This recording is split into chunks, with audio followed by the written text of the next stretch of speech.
President Lucilla, I am Cameron, Permanent Secretary of the Space Trek Collective Board. By appointment of the board, and on behalf of the Investors Conference, I hereby convene this second special inquiry concerning the synchronous program of Star Torch Academy. Pursuant to Article 12 of the Space Trek Collective Charter, President Lucilla, you may now raise any procedural objections regarding the attendees, the agenda, or the draft of this session. I would like to know the national composition of this review panel, Ms. Cameron. This panel consists of 10 members, all from the new Federation. 5 serve as special representatives, and of the remaining 4 permanent board members, 2 have abstained and delegated their voting rights to the Federation. Additionally, we have Mr. Alto, attending as independent auditor on behalf of the Black Shores. Then, Ms. Cameron, I believe the current composition of this panel fails to comply with charter regulations governing review committees. According to the regulations, any participant authorized by a board member shall be deemed to hold the same nationality as that member. The panel's composition is perfectly valid. Pardon the interruption. If that's the case, then Rover, currently a student at Rebel College, can also be considered a panelist appointed by the Black Shores. Here's the paperwork. Welcome, Rover. I have no further questions, Ms. Cameron. Then, per the agenda, I will now relay the investors' resolution, following our previous inquiry. Given that the loss of the Exostrider constitutes a de facto failure of the program, our immediate priority is to establish a compensation plan for the affected assets and students. Furthermore, the board directs that the synchronous program must be terminated immediately, or at minimum suspended. My stance remains unchanged, Ms. Cameron. I intend to continue the program. We require a justification.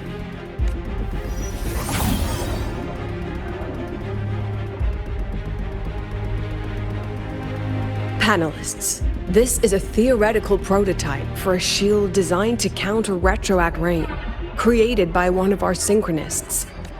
This prototype significantly accelerated the development of Jinzhou's own defenses. It saved countless lives during the war against the Threnodian Overthrax. And yet, the material used in this prototype was originally nothing more than discarded scrap from one of the engineering department's experiments. It was only because its designer was a synchronist, educated in engineering, void matter, and even meteorology, that this material found a second life.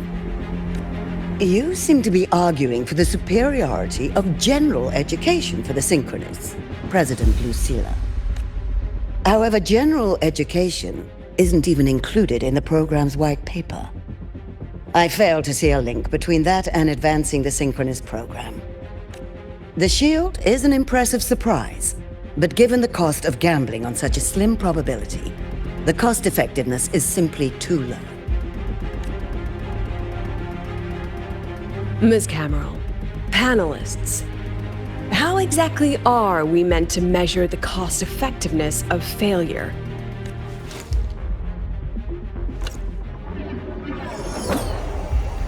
As you can see, this shattered component comes from a failed experiment. One that was not even recorded in the Collective's official gazette. A synchronist gave her life as the price for validating her theory.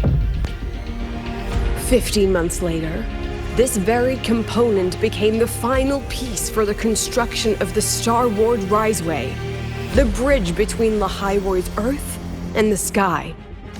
Humanity does not always set out for the sake of victory, Ms. Cameron. Our synchronists know from the day they enroll. No one knows when the exostrider will awaken, and the odds that they'll be the one to pilot it are slim. Yet they come anyway. They march toward likely failure from the very start. So I ask you, can you truly say that such failure has no value? And how can we call that a failure of the synchronists, when the exostrider was the one who banished LF1 from our world?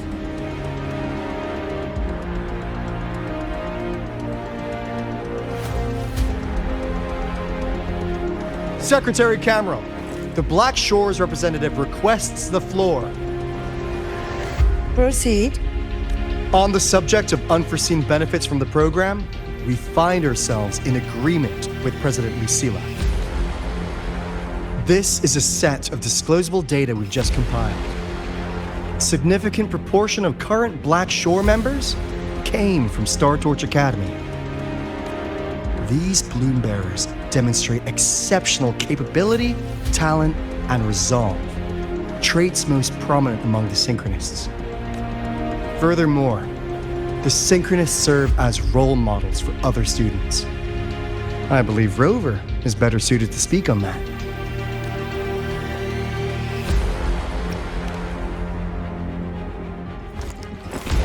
The Synchronist program is a search for a way out for our civilization. When we believed the Exostrider was the only route, then those fit to pilot it were the Synchronists. Now that the Exostrider is no longer a viable option, the ones fit to search for a new way out are still our Synchronists.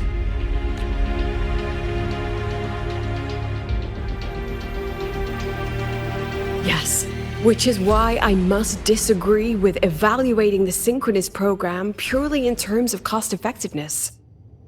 I urge investors to reconsider the criteria used to measure its value.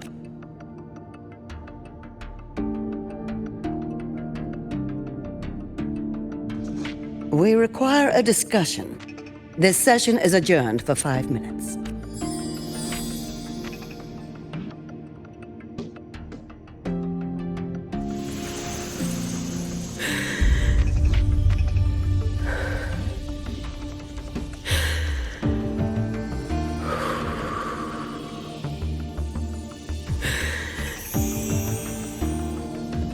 Let them see your potential. Let them see your value. But that is not enough. President Lucilla, following the review panel's deliberation, we fully recognize the potential value of the Synchronists as an independent academic division, as well as their role model effect. However, as Rover stated, only those fit to shoulder the burden of finding a new way out deserve the title Synchronist. Therefore, we propose a compromise.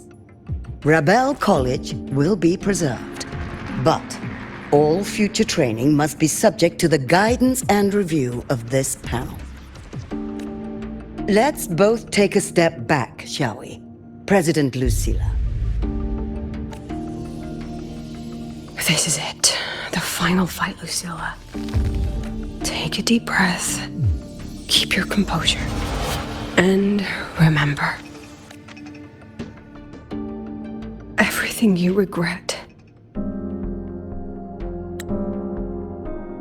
everything that brings you joy, everything you have lost, everything you have witnessed, the answer you chase.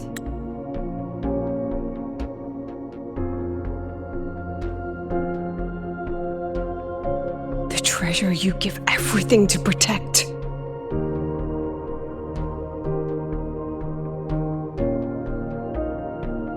No, that won't be necessary, Secretary Cameron.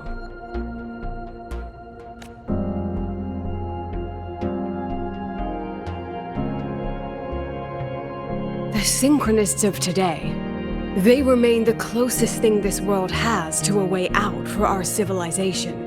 After our confrontation with Aleph 1, We recovered this audio recording from the interstellar probe Farwatcher. It's nothing more than static. Even so, it is the only legacy the pioneers of Solaris have left us. We are not alone, Secretary Cameron. Just as our ancestors took shelter in caves, just as Star Torch Academy was built in Lahairoi, just as humanity itself endures on Solaris, a brave soul took the first step to claim that future. I fail to see what this has to do with the Synchronists. Using Rebel College research, we can build vehicles driven entirely by augmented resonance. That means complete immunity to frequency interference. And the training our Synchronists undergo makes them the perfect pilots for these vessels.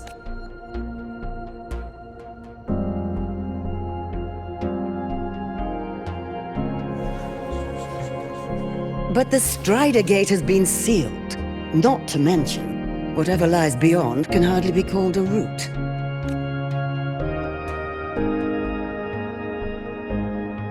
Who said civilization's route to the future has to go down?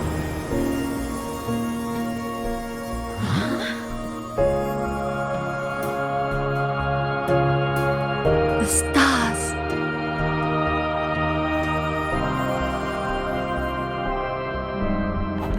President Lucilla, I'm sure you know, any instrument that nears the etheric sea. I am well aware of that.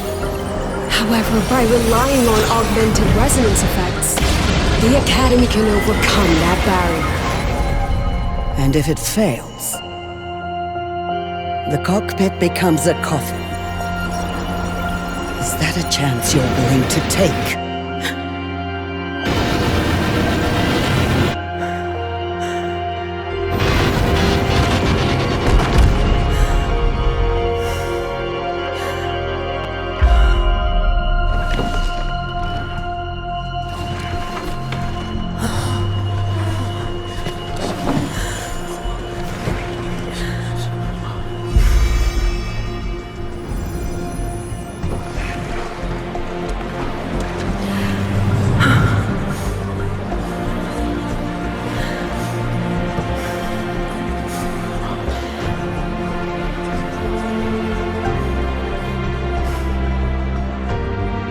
This is our decision.